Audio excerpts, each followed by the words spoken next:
안녕하세요. 저는 신청사연 라디오의 애청자입니다.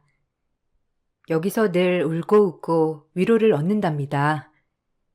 전 40대 후반 여성이에요. 세상에 태어나서 정말 불법 빼고는 안 해본 일이 없을 정도로 힘들게 살았어요. 어려서부터 채워도 채워지지 않는 독처럼 왜 그렇게 가난했는지 부모님이 일을 하셔도 늘 돈에 허덕이는 삶을 사셨죠.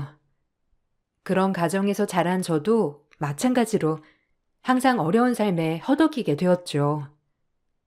부모님은 그런 저에게 늘 미안한 마음을 가지셨어요. 꾀를 부리신 건 아니지만 참 어려운 삶이었죠. 그렇게 어렵게 자라온 저는 성인이 되어 20살이 되자마자 이곳저곳에서 아르바이트를 전전하며 직업을 찾아 나가기 시작했어요. 고깃집에서도 해보고 물류센터, 양식집, 일반 사무직 등등 가리지 않고 돈 되는 일이면 뭐든 진행했습니다. 참 재주라고 하죠. 저에게는 음식을 기가 막히게 만드는 재주가 있더라고요. 그래서 고깃집에서 아르바이트를 할 때는 일반 밑반찬들 만드는 일을 제가 담당하기도 하였죠. 그렇게 열심히 악착같이 살았어요. 그리고 나서 저는 고등학교 동창인 남편을 만나게 되었고, 저와 달리 마음에 여유가 있어 보이는 남편에게 끌리기 시작했어요. 그리고 결혼을 준비하게 되었죠. 하지만 시댁에선 저를 마음에 들어하진 않았어요. 고깃집에서 기껏 서빙하는 애랑 결혼을 한다는 게 말이 되니? 난 절대 안 된다고 본다. 내가 널 어떻게 키웠는데? 열심히 사는 애예요. 본받을 점이 얼마나 많은데요. 저는 부모 잘 만나서 어려움 없이 컸지만 윤진이는 정말 혼자 힘으로 고생하면서 여기까지 온 애라고요. 결혼할게요. 허락해 주세요. 윤진이랑 함께라면 뭐든 다 헤쳐나갈 수 있을 것 같아요. 네가 고생을 안 해봐서 그렇지. 그런 애가 뭐가 본받을 게 많다고 그러는 거니? 너도 고생을 해봐야 정신 차리지. 제가 책임질 수 있어요. 그러니까 엄마는 그냥 허락만 해주시면 돼요. 전 윤진이 아니면 절대 결혼 못하니까 그리 아세요. 시댁 식구는 변변치 않은 직업을 가진 저를 못마땅해 하셨죠. 하지만 남편의 적극적인 구애로 저희는 결혼을 하게 되었어요. 그래도 20살 때부터 가리는 거 없이 악착같이 돈을 모았기 때문에 저희 친정 부모님에게 손 벌리는 거 없이 결혼을 진행할 수 있었죠. 친정 부모님은 정말 저에게 미안해 하셨지만 본인들 앞가림하기도 바빴기 때문에 전 부모님의 짐을 덜어주는 것이 효도라고 생각했어요. 그렇게 결혼을 하게 되었고 고된 시집살이가 시작되었어요. 남편은 대기업 연구원이었기 때문에 아침 저녁으로 출퇴근하였죠. 결혼했으니까 이제 일은 안 했으면 좋겠어. 엄마가 좋아하시지도 않고. 나중에 그냥 네가 할 수 있는 걸 더 찾아보자. 어머님이 내가 일하는 거 못마땅하시대? 그래도 나도 매번 자기 기다리면서 집에만 있을 순 없잖아. 뭐라도 해야 할 텐데. 생활비는 내가 버니까 걱정 마. 그냥 지금은 이제 너 여태까지 쉬지 못했던 거 쉬는 가정이라고 생각해. 남편은 제가 내심 일을 그만두기를 바라더라고요. 저 역시 남편과 결혼을 하면서 남편에게 최선을 다하고 싶었기 때문에 일을 그만두었죠. 그리고 내조에만 전념했습니다. 요리에는 늘 자신이 있었기 때문에 늘 남편에게 먹일 밥상을 차리고 청소하는 게 제 낙이었죠. 가끔가다 신혼집에 시어머니와 시누이가 방문하는 날엔 조금 저를 힘들게 하는 게 있었지만 참을 만은 했어요.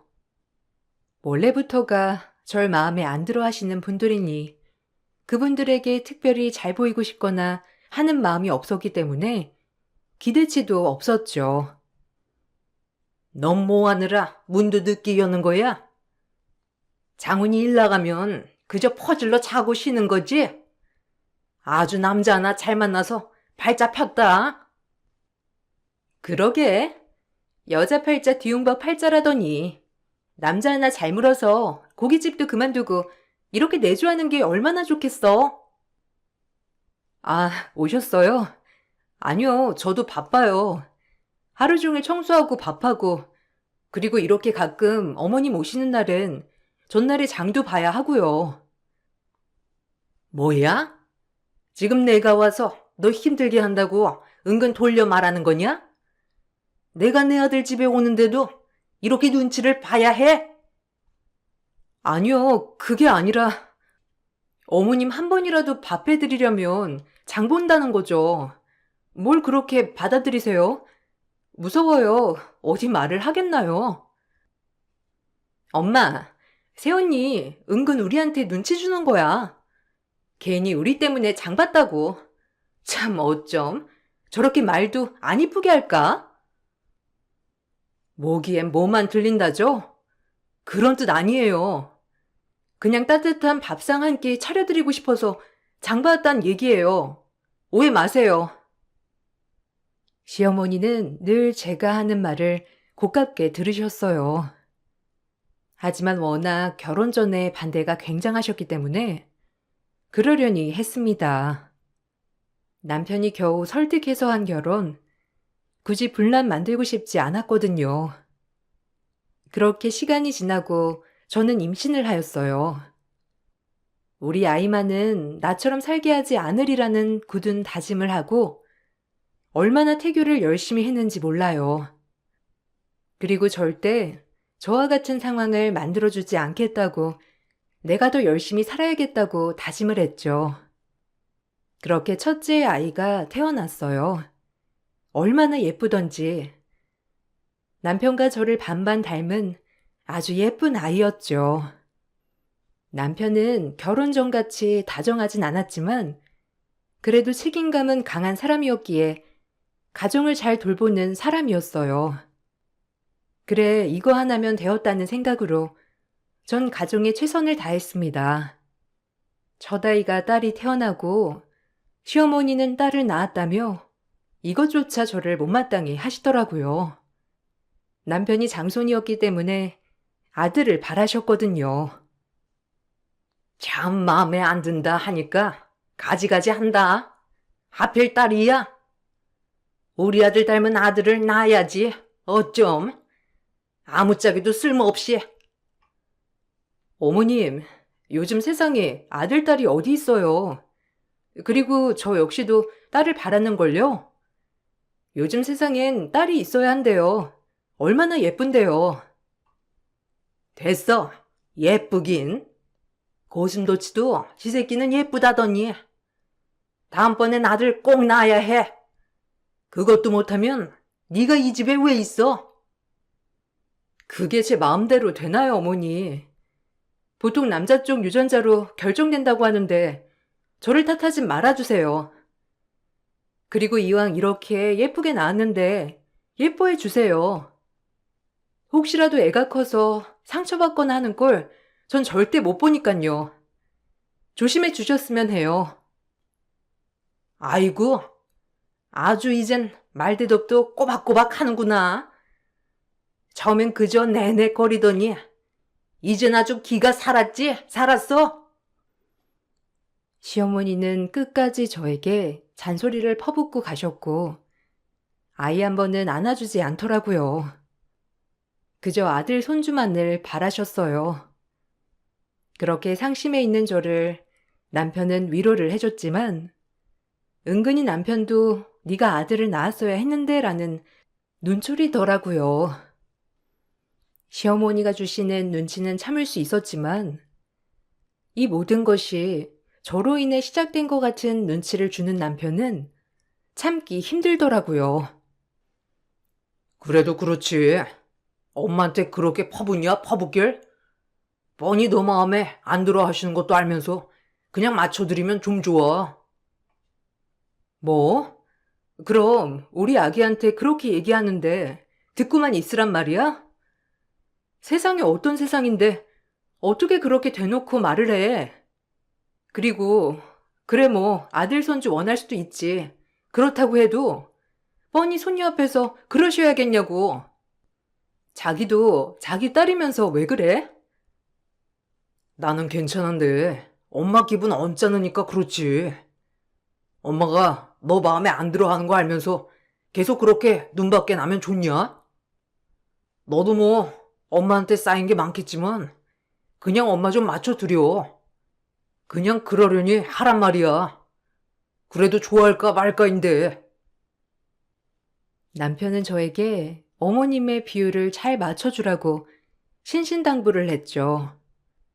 조금은 억울하고 화가 났지만 출산한 지 얼마 되지 않았기 때문에 우리 딸 때문이라도 내가 좋은 마음을 먹어야겠다고 생각했어요.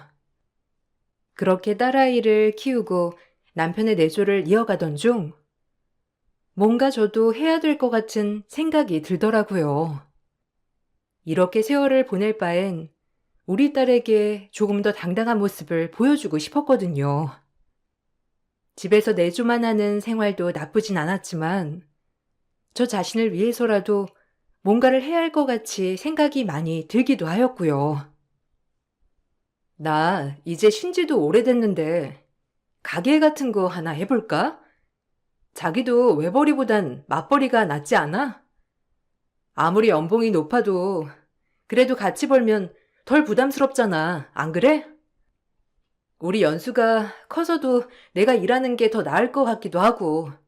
어떻게 생각해? 무슨 일하게? 맞벌이는 뭐 아무나 하냐? 네가 경력이 있어 뭐가 있어? 대학도 안 나왔잖아. 그냥 집에서 내조나 해. 뭐? 꼭 말을 그렇게 해야 해? 경력이야 지금부터 쌓으면 되고 응원해주진 못할 망정 무시하는구나. 자기가 그럴 수 있어? 아니, 무시가 아니라 현실을 얘기하는 거야. 기분 나빴어? 그럼 미안해. 그런 뜻 아니었어. 아직 연수도 어린데 네가 좀 더 돌봤으면 해서 그래. 연수 크고 생각해도 괜찮잖아. 난 그냥 자기가 조금 더 가정에 집중했으면 좋겠기에 한 말이야. 그래도 말 좀 생각해가면서 해. 나도 대학 가고 싶었고 당신처럼 앉아서 일하는 일 하고 싶었어. 내 마음 잘 알 것 같이 그래놓곤. 남편은 절대 저를 무시한 게 아니라고 하더라고요. 하지만 100% 저를 무시한 발언을 한 것은 맞았죠. 그렇게 전 무엇을 할까라는 계획은 조금 접어둬야 했어요. 그리고 아이가 3살 정도 되었을 때 둘째 임신 소식을 알았죠. 기쁨보다는 걱정이 앞서더라고요. 참 지금 생각하면 아이한테 미안한 일이죠. 남편이 외벌이이기도 한데 갑작스러운 둘째 소식에 조금 놀랐던 거예요. 그리고 시댁에서 너무 아들을 원했기도 해서 부담스러운 마음도 컸고요. 하지만 금세 마음을 다잡고 둘째를 예쁘게 키워내야겠다고 생각을 했어요. 그리고 남편에게 인밍아웃을 하는 순간 남편은 썩 좋아하지 않더라고요. 막상 이러니 실망스러웠어요. 지금도 힘든데 둘째까지? 아, 외벌이로 둘째까진 힘든데. 몇 주래? 아니 싫은 건 아닌데 솔직히 당황스럽네. 그래도 그렇지. 어떻게 그렇게 반응할 수가 있어? 힘들긴 하지만 못 살 정도도 아니잖아. 정 힘들어지면 나도 일하면 되는 거고. 아, 그래. 미안해. 나도 모르게 그랬어. 그리고 그냥 걱정이 생겨서 그렇게 반응할 수도 있지 뭘 그렇게 화를 내. 요새 보면 너 화 되게 잘 내는 거 알아? 화 좀 그만 내. 내가 무슨 말만 하면 발끈이야 발끈이. 내가 무서워서 어디 말을 하겠어? 오히려 남편은 저에게 왜 이렇게 화를 내냐며 역정을 내더라고요. 그렇게 축복받지 못하는 둘째가 되었어요. 하지만 그런 생각도 잠시 무조건 사랑하고 예쁘게 키워주리라 생각하며 둘째를 낳았죠. 하지만 둘째도 딸이었죠. 전 오히려 형제가 동성이면 좋겠다고 생각했지만 시어머니는 첫째에 이어 둘째까지 딸 소식을 듣자 와보시지도 않더라고요. 아마 저도 미운데 아들까지 없으니 어머님의 분노는 극에 달해져 갔어요. 그리고 그 사이에서 남편이 힘들어했던 것도 사실이고요. 그렇게 살얼음판을 걸었죠. 아니 어떻게 밉다 밉다 하니까 어쩜 그렇게 미운 짓만 해? 시집을 왔으면 아들 하나 낳아야지. 둘째까지 딸이라니. 그게 마음대로 되나요? 그리고 요샌 아들보단 딸이 최고라고 하잖아요. 너무 그러지 마세요. 나중에 손녀들이 미워할라. 이혼해. 지금이라도 안 늦었다. 생활비고 이런 거 애들 키우는 거 다 내가 키워줄 테니까 이혼하란 말이야. 나 진짜 걔 보기 싫다. 아들 하나도 못 낳는데 내가 걔를 왜 봐줘야 하니? 결혼 전부터 뭐 하나 마음에 드는 게 있어야지. 어쩜 싫은 짓만 골라 한다니? 엄마, 어떻게 그래요? 제 자식을 둘이나 낳은 사람인데 저도 후회가 없다면 거짓말이지만 그래도 그건 아니에요. 내가 뭘 했니? 구질구질하게 살게 뻔했어 아주. 지금이라도 안 늦었어. 난 걔 보면 속이 뒤집힌다. 알겠어? 이혼해. 시어머니는 저와 살고 있는 남편에게 이혼을 종용하는 일도 많았어요. 그 정도로 절 미워하셨죠. 자식을 낳아도 전 인정받지 못하는 며느리였습니다.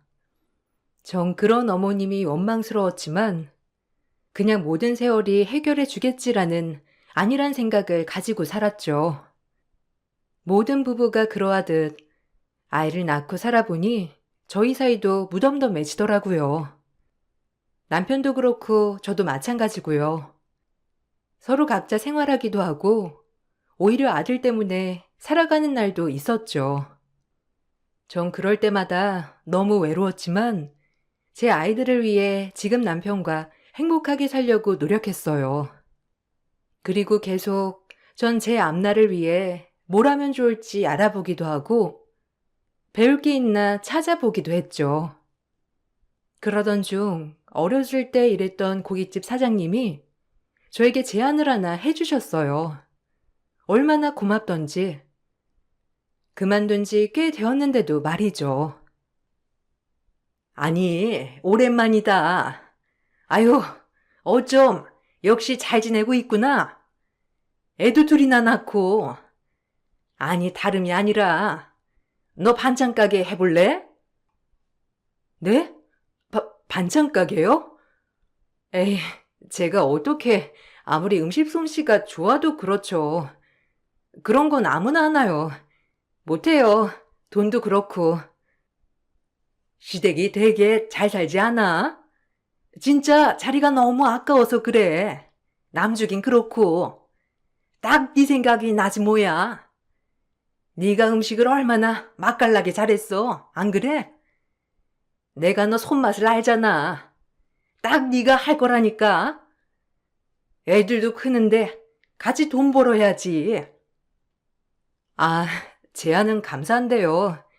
아직 애들도 너무 어리기도 하고 시댁 돈이 제 돈도 아니고요. 일단 생각은 해볼게요. 감사해요. 전 적당히 사장님의 제안을 거절했어요.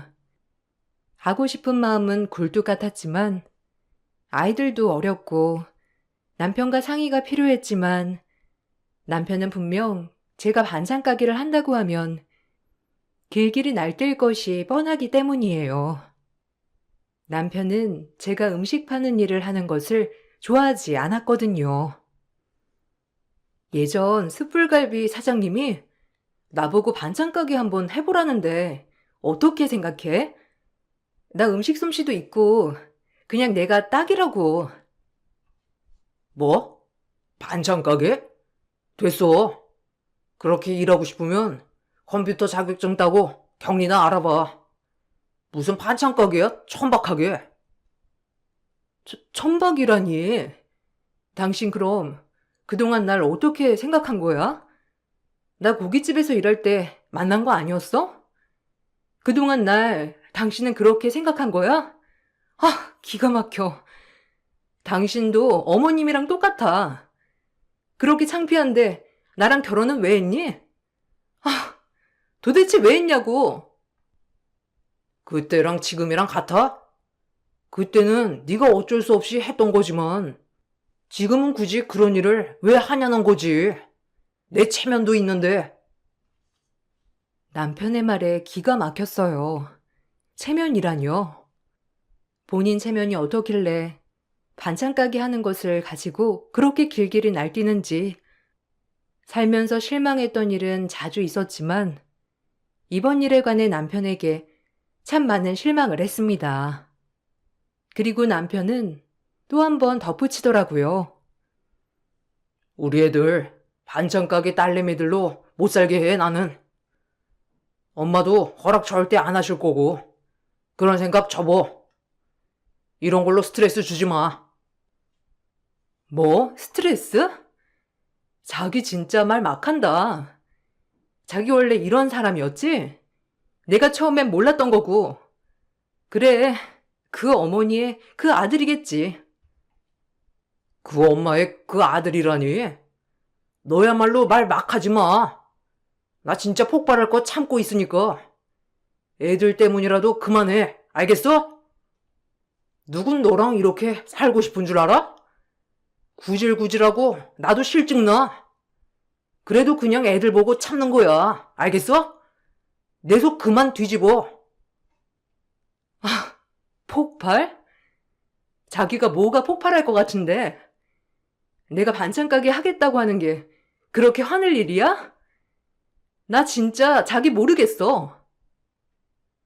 오히려 남편은 적반하장으로 화를 내더라고요.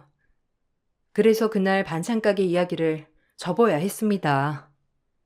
사장님껜 사정을 이야기하고 죄송하다고 했죠. 그리고 전 무언가를 할 수 없다는 마음에 자존감이 많이 다쳤어요. 남편과 그렇게 대면대면하게 지내던 어느 날 시어머니 생신이 다가오고 있었죠. 시어머니는 저를 별로 좋아하지 않으셨기에 종종 저를 빼고 아이들만 데리고 오라는 말을 남편에게만 하였죠. 남편도 항상 아이들만 데리고 시댁에 가는 날이 많았고요. 그날도 남편과 아이들이 시댁으로 떠나고 오랜만에 얻은 자유부인으로 친구들도 만나고 맛있는 밥도 먹었어요. 그런데 정말 기가 막힌 일이 벌어졌습니다. 시어머니가 살고 있는 주택, 전 안 가본 지 꽤 되었지만 그 주택이 붕괴를 했다는 거였죠. 전 너무 놀라 그 현장으로 달려갔죠. 처음 그 소식을 접하고 제일 걱정된 건 남편과 아이들이었어요. 오늘 하필이면 시댁에 가는 날이었기 때문이에요. 전 집 앞에 다다랐을 무렵 털썩 주저앉고 말았습니다. 집은 정말 무너져 내려 있었죠. 시댁 식구들의 떼죽음이었어요. 붕괴가 너무 처참하다 보니 시체를 찾을 수 없는 지경까지 이르렀죠. 아마 건물이 무너지면서 시체가 갈렸다고 하더라고요. 말도 안 돼. 아니, 이럴 수는 없어. 연수야, 연우야, 여보. 아니, 어떻게 이런 일이 내 눈앞에서 일어나. 말도 안 돼. 어머머, 여기 며느리예요? 아유, 어째? 갑자기 집이 이렇게 무너질 줄 누가 알았어? 아유, 마음 좀 추슬러요. 아유, 어떡해. 거짓말. 아니, 우리 남편이랑 우리 애들이 이렇게 갈 리가 없잖아요. 안 그래요? 설마 이 튼튼한 집이 왜 무너졌겠어요? 아유, 어쩜 좋아. 시체도 못 찾나 보네. 붕괴되면 그럴 수가 있다던데. 내가 눈물이 나네. 아기 엄마, 진정 좀 해요. 이웃들은 저를 달래고 말렸어요. 전 그 붕괴 현장으로 저희 딸들과 남편을 찾으러 갔지만 워낙 심하게 붕괴되어 있었기 때문에 시신 한 조각 찾을 수가 없었죠. 그렇게 전 살아갈 의지도 희망도 다 잃었어요. 사랑하는 사람들을 눈앞에서 잃은 제가 어떻게 살아갈 수 있겠어요. 시체를 찾지도 못했기 때문에 실종이라는 단어를 써야 했습니다. 장례도 못 올려주는 죄인인 어미가 살아서 뭐 할까라는 생각이 들었어요. 전 해서는 안 되지만 죽을 결심도 해봤죠. 하지만 마음대로 되지 않더라고요. 그렇게 페인처럼 살아가고 있었어요. 마시지도 못하는 술에 의존한 채 말이죠. 제 주변 사람들은 그런 제가 걱정이 됐는지 살뜰히 저를 챙겨주었지만 그런 고마운 마음조차 잊어지더라고요. 그렇게 술에 찌든 하루하루를 보냈어요. 그러다 저에게 반찬 가게에 제의를 주신 사장님이 저를 어둠에서 끌어내 주셨죠. 너무 고마운 분이셨어요. 힘든 저를 정신 차리게 해주신 분이거든요. 그렇게 음지에서 나왔어요. 정신 차려. 네 아이들을 생각해서 네가 이러고 있으면 되니? 산 사람은 살아야지. 너 나중에 애들 보려면 뭐라도 네가 해야지, 안 그래? 정신 차려라, 당장. 당장 어떻게 들릴지 모르겠지만 산 사람은 사라지더라. 그러니까 용기를 내. 내가 도와줄게. 사장님, 저 어떡하면 좋아요? 저 정말 이제 혼자인데 우리 애들, 아니 애들 아빠 정말 다시 못 본다고 생각하니까 숨이 안 쉬어져요. 그래, 네 마음 다 알아. 나도 우리 자식 먼저 보내고 사는 게 아니었어. 그래도 사라지더라. 또다시 만날 생각하며 사는 거야. 사장님도 자식을 잃어보신 분이었기에 제 마음을 헤아려 주시더라고요. 전 그렇게 사장님의 도움으로 한 발 한 발 세상 밖으로 나올 수 있었어요. 전 사장님이 제안하신 반찬 가게를 맡아서 하게 되었죠. 너무 공허하고 쓸쓸했지만 일하는 순간은 바빴기 때문에 조금은 슬픔이 잊혀지기도 하더라고요. 그렇게 일을 했습니다. 아니, 일에 매달렸죠. 아이들과 남편이 생각나지 않게 말이에요. 그로부터 11년쯤 지났을까요? 전 어느덧 반찬 가게 체인점을 내는 수준까지 가게 되었고 건물도 몇 채를 살 수 있었습니다. 다 저를 옆에서 도와주신 사장님 덕분이었죠. 그리고 전 어느 때와 똑같이 반찬 배달을 하였죠. 엄청 으리으리한 펜트하우스더라고요. 비대면으로 배달을 마치고 돌아왔는데 그 배달한 집에서 전화가 다시 오더라고요. 모듬전이 부서졌다면서요. 그럴 리가 없을 텐데 라고 생각했지만 뭐 가는 과정에서 혹시라도 조금 부서지거나 할 수도 있겠구나 생각을 하기도 했어요. 거의 없는 일이지만 말이에요. 모듬전이 부서졌거든요. 이거 다시 해다 주세요. 저희도 굉장히 중요한 손님 맞이인데 너무 곤란하네요. 아, 그러셨어요? 네, 죄송합니다. 금방 다시 가져다 드릴게요. 정말 죄송해요. 70번지 맞으시죠? 금방 가겠습니다. 서둘러 다시 전을 포장하고 이번엔 비대면이 아닌 직접 집으로 제가 벨을 누르고 들어갔어요. 무슨 잔치를 하나 꽤나 시끌벅적 하더라고요. 문만 열어주고 제가 온 사실을 다른 사람들은 인지를 못하는 것 같기도 했어요. 얼마나 시끄럽던지. 아, 안녕하세요. 여기 정 가져왔습니다. 다시 배달이요. 한번 확인해 주시겠어요? 예쁘게 담아온다고 왔는데. 그렇게 주인과 마주하는 순간 저는 정말 뒤로 놀라 자빠질 경험을 했습니다. 그 주인은 다름 아닌 시어머니였던 것이죠.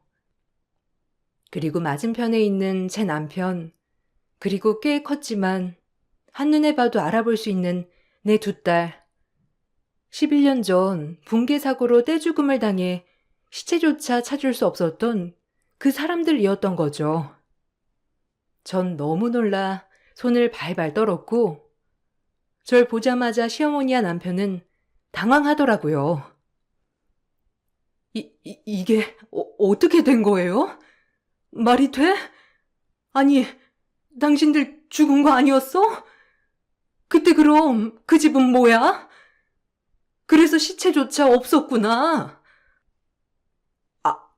그게 말이야. 일단 나가서 얘기하자. 지금 손님들이 와 있으니까 좀 나가서 얘기해. 내가 알아듣게 설명할게. 알아듣게? 연우야, 연수야, 엄마야, 엄마. 너희 혹시 엄마 다 잊은 건 아니지? 아니, 어떻게 된 거야, 당신들? 제 말이 끝나기가 무섭게 아이들은 저를 보고 긴가민가 했지만 그래도 큰아이가 엄마다라고 달려오더라고요. 얼마나 가슴이 아프던지. 아니, 정말 이 세상 모든 것들에게 감사했습니다. 우리 딸들이 이렇게 살아 숨쉬는 것만으로도 말이에요. 그리고 이렇게 내가 열심히 살길 잘했다는 생각이 들 정도로 모든 것에 감사하게 되었죠. 한참을 껴안고 울고 있을 때 시어머니가 한마디 하더라고요. 아유, 지긋지긋해. 여기까지 따라올 줄 몰랐는데 참 아짝같구나. 너 하나 떼어놓으려고 그 쇼를 했는데 기어이 여길 찾아. 뭐라고요? 쇼를? 그럼 지금까지 집 부서지고 숨어 살았다는 거예요? 저 하나 빼돌리려고? 기가 막혀. 당신도 여기에 동조했다는 거 아니야? 날 그렇게 떼어나고 싶었니? 내가 그렇게 싫었어? 그냥 이혼하자고 하지. 왜 쇼를 해? 엄마, 진정해요. 아니, 내가 그냥 천천히 설명할게. 솔직히 우리 사이 별로였잖아. 그래서 그냥 너도 네가 하고 싶은 거 다 하고 살라고 겸사겸사 그랬던 거야. 그리고 엄마가 애들 잘 키워주신다고 하니까 아휴, 진정해. 나가서 얘기하자. 전 너무 어이가 없었어요. 여태껏 저를 떼어내려 했던 말이라는 게 너무 소름이 돋았고 이게 다 남편과 시어머니 계획하에 한 일이더라고요. 워낙 재산이 많으니 이렇게 펜트하우스를 구하는 건 일도 아니었을 테고 그냥 제가 알아서 떨어져 나가주길 바랬더라고요. 그래도 아이들까지 이렇게 못 보게 살았던 세월을 생각하면 전 너무 화가 나 미칠 것만 같았죠. 전 시어머니의 뺨과 남편의 뺨을 내리쳤습니다. 순간 거기 손님들은 모두 저희 쪽을 쳐다보았고 전 그 손님들에게 버럭버럭 얘기를 하기 시작했죠. 네가 나랑 엄마를 줘? 미친 거 아니야? 아이씨, 엄마 괜찮아요? 어디 손찌검이야? 니까지 깨. 지금도 반찬 배달이나 하는 것 같은데. 넌 맞아도 싸. 이 마마보이야. 진작에 나한테 도움 한 번 되지 않을 거라는 걸 알고 있었지만 넌 참 쓰레기 같은 놈이야. 아빠 될 자격도 없는 마마보이. 내가 절대 용서 못해. 11년의 고통 속에 살게 한 죄 달게 받을 준비나 해. 알겠어? 이 정신 나간 놈아? 전 악다구니를 쓰며 소리를 질렀고 자연스레 모든 손님들은 저희에게 집중될 수밖에 없었죠.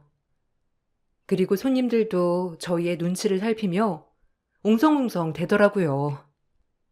그동안 저렇게 교양 있는 척, 품격 있는 척 하던 사람들이 이런 사람들이란 걸 알게 되자 말이에요. 여기 이 사람들이 얼마나 무서운 사람들인지 아세요? 저 하나 떼어내자고 11년 동안 죽은 척하며 숨어 살았던 인간들이에요. 우리 딸들 11년 동안 못 보게 하면서요. 여기 계신 분들도 같은 분들이신가요? 참 어이가 없어서 이렇게 무서운 인간들이에요. 어머머, 말이 돼 이게? 아니 그럼 지 자식을 11년 동안 못 보고 살았다는 거야? 어머머, 웬일이야? 아니 우리한테는 쟤들 엄마 죽었다고 했잖아. 어머 그렇게 안 봤는데 무서운 사람이었네 진짜. 아니 어떻게 며느리를 떼어놓으려고 애들을 이렇게 철저하게 못 보게 해? 아유 그러니까 미친 거 아니야? 애들은 무슨 죄고? 아유 엄마는 무슨 죄야? 아유 너무했다 정말. 장훈이 엄마 진짜 무서운 사람이네. 우린 가자고. 너무 소름 돋는다. 나 장훈 엄마 이렇게 안 봤는데 그냥 상종할 사람이 아닌 것 같아. 우리 모임에서 빼자고. 제 이야기를 듣고 손님들이 웅성웅성거리자 시어머니는 당황하셨는지 저에게 소리를 버럭 지르셨어요. 남편도 마찬가지고요. 그 손님들은 어머님이 자주 만나시는 사교계 모임이었죠. 아마 그 모임에선 영구 제명당하셨고 이미 이 바닥에선 소문이 날 대로 나버렸죠. 본인 발등을 찍은 것이 얼마나 웃기던지. 시어머니는 모든 잘못을 저에게만 돌리었죠. 뻔뻔하게 말이에요. 여기가 어디라고 유언비어를 퍼뜨려? 너 당장 나가지 못해? 예나 지금이나 아주 천박하게 그지없는 년 같으니라고. 어디 내 뺨을 후려쳐 니년이? 알아서 그러니 떨어져 나가면 좀 좋아? 그럼 이 꼴은 털봤을 거 아니야? 안 그래? 아유 지겨워. 야 이 미친 노인네야 정신 차려. 그리고 네 마마보이 아들 새끼랑 너랑 내가 가만둘 줄 알아? 내 딸들 11년 동안 못 보게 한 죄, 그리고 나 이렇게 11년 동안 농락한 죄 달게 받을 줄 알아 당신도. 그 죄 달게 받아 알겠어? 내 딸들 못 보고 산 세월 다 보상받을 거야. 전 딸들에게 나가자고 말했어요. 딸들은 절 11년 동안 보지 않았지만 냉큼 저를 따라오겠다고 하더라고요. 큰딸은 중학생 정도 되었기 때문에 지금 이 사실을 알고 아빠를 매우 원망하는 눈빛이었어요. 작은 딸은 언니를 졸졸 따라다니기만 했고요. 엄마 말이 사실이야? 아빠! 엄마 죽었다며. 근데 지금 우리 일부러 못 보게 한 거야? 할머니랑 아빠랑 짜고 엄마 저렇게 버린 거야? 우리 아빠 맞아? 어떻게 그럴 수가 있어? 나 지금부터 아빠 용서 못해. 벌 달게 받아. 가자 연우야. 아니야 연수야. 아빠 말 좀 들어봐. 아빠한텐 너희들 뿐인 거 알잖아. 안 그래? 어? 아빠 얘기 좀 먼저 듣고 선택해주라. 아니, 사과는 엄마한테 해야지. 나 그동안 엄마 너무 그리웠는데 내색 안 했어, 알아? 죽었다고 했으니까 용서 못해. 11년 만에 본 딸들이지만 참 내 딸들답게 컸더라고요. 얼마나 똑부러지고 야무진지. 전 지금 이루어 놓은 것들도 많았고 충분히 혼자의 몸으로 두 딸들을 케어할 수 있는 정도가 되었죠. 딸들을 데리고 나가려고 하는데 시어머니가 제 머리끄덩이를 잡았어요. 그러자 제 첫째 딸이 할머니를 밀치며 소리를 지르더라고요. 얼마나 고맙고 눈물이 나던지 제 편이 있다는 생각에 참 기뻤어요. 엄마한테 이러지 마.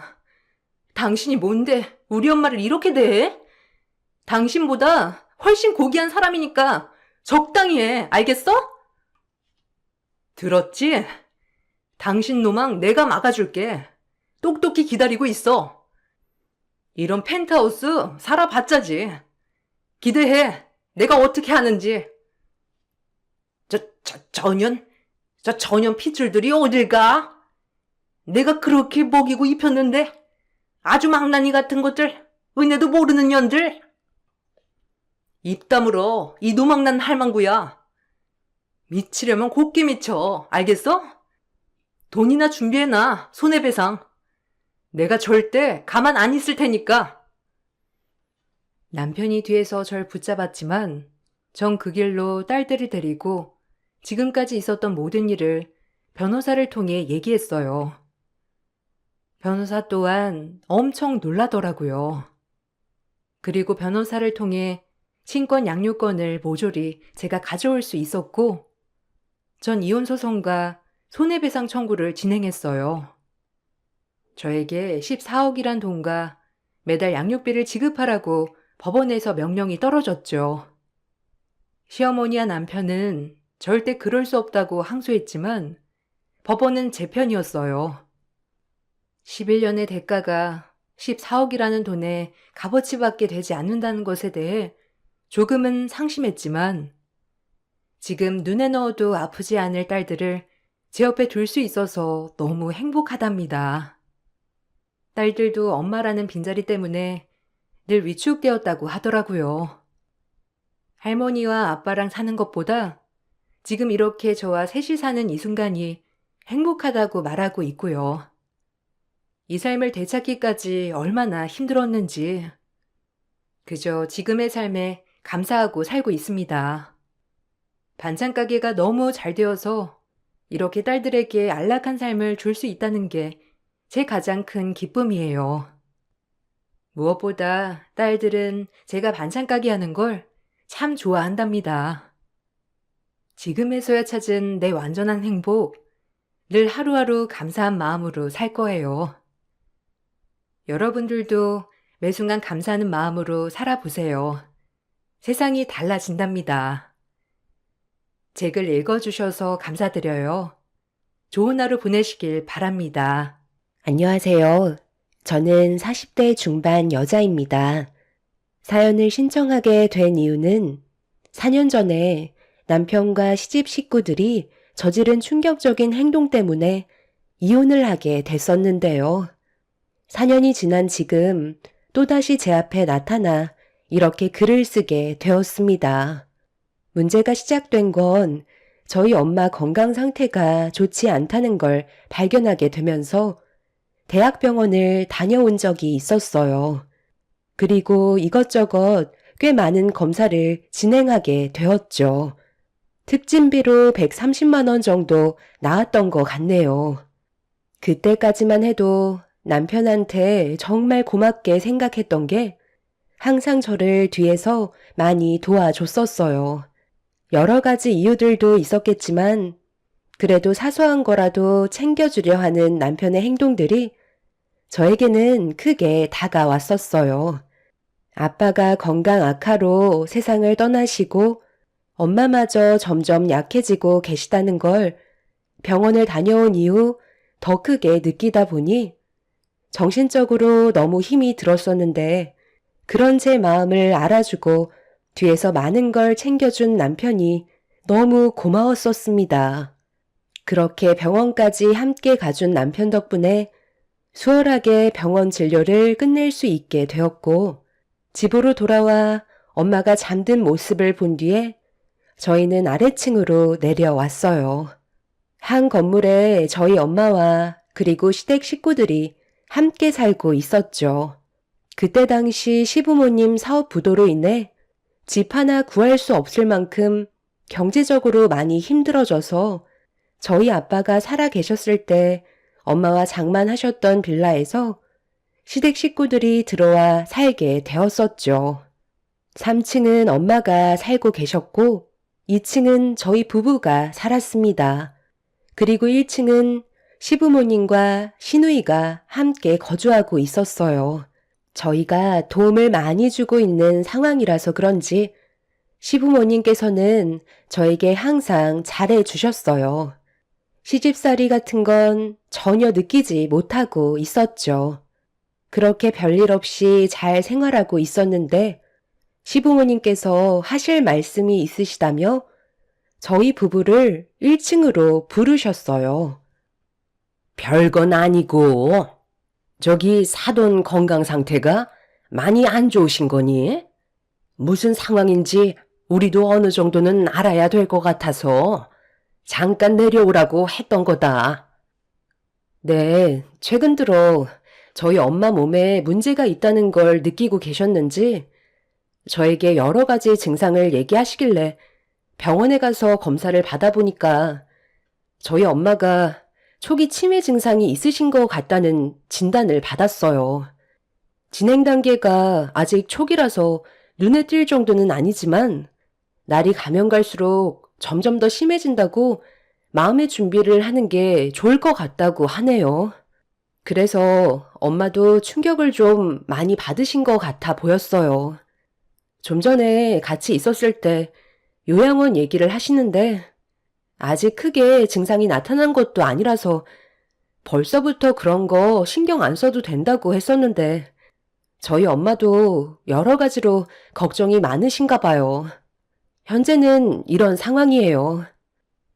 치매라고? 아니, 사돈이 나보다 나이가 젊은데 벌써 치매가 왔다는 거야? 초기에 관리만 잘해도 최대한 늦출 수 있다고 하던데 우리가 뭐라도 도와줄 수 없을까? 제가 이 사람 옆에 있으니까 너무 신경 안 쓰셔도 돼요.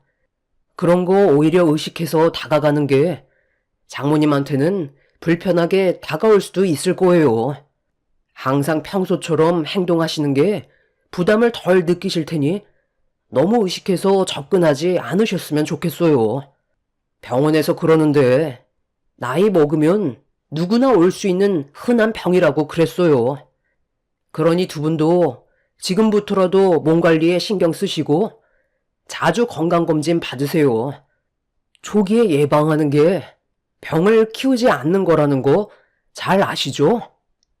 시부모님께서는 저희 엄마가 치매 초기라는 말에 상당히 놀라셨어요. 그리고 최대한 상당히 많은 것들을 신경 써 주셨죠.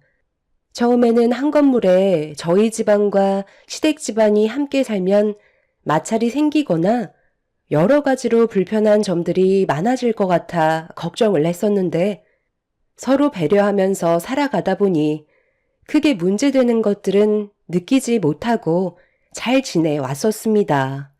그런데 날이 가면 갈수록 엄마가 치매 증상이 있다는 걸 알게 되면서부터 생활하면서 실수하시는 것들이 눈에 들어왔고 그런 부분들이 자잘한 일거리를 만들게 되자 생활의 불편함을 시댁 식구들이 조금씩 느끼고 있었는지 짜증 섞인 말투로 표현하기 시작했어요. 저희 엄마도 계속 깜빡하다 보니까 반복되는 실수들 때문에 시부모님의 눈치를 보게 되는 일도 생기게 되면서 한 건물에서 같이 사는 게 조금씩 불편함으로 다가오게 되었습니다. 아휴, 말도 마. 아까 무슨 일이 있었는지 아니? 글쎄 사돈이 자꾸 돈을 잃어버렸다고 그러는 거야. 무슨 돈을 잃어버렸냐고 되물으니까 그동안 모아두었던 통장이 분실됐다고 찾아달라길래 우리가 사돈집에 들어가서 한바탕 집안을 뒤집고 내려왔었다. 이게 뭔 일이니? 치매 진행 속도가 생각보다 빠르게 오는 것 같은데 이러다가 정말 더 큰 일이 날까봐 걱정되긴 하는구나. 우리가 돌봐주지 못하는 상황에서 사고라도 나면 어떡하니? 지금은 초기 단계라고는 하지만 하루 이틀도 아니고 이런 일들이 계속 반복이 되니까 우리들도 점점 지쳐가고 예민해지는 것 같아. 방법을 찾는 게 좋을 것 같다. 우리 부모님이 방금 얘기하신 거 말고도 자잘한 게 진짜 많아요.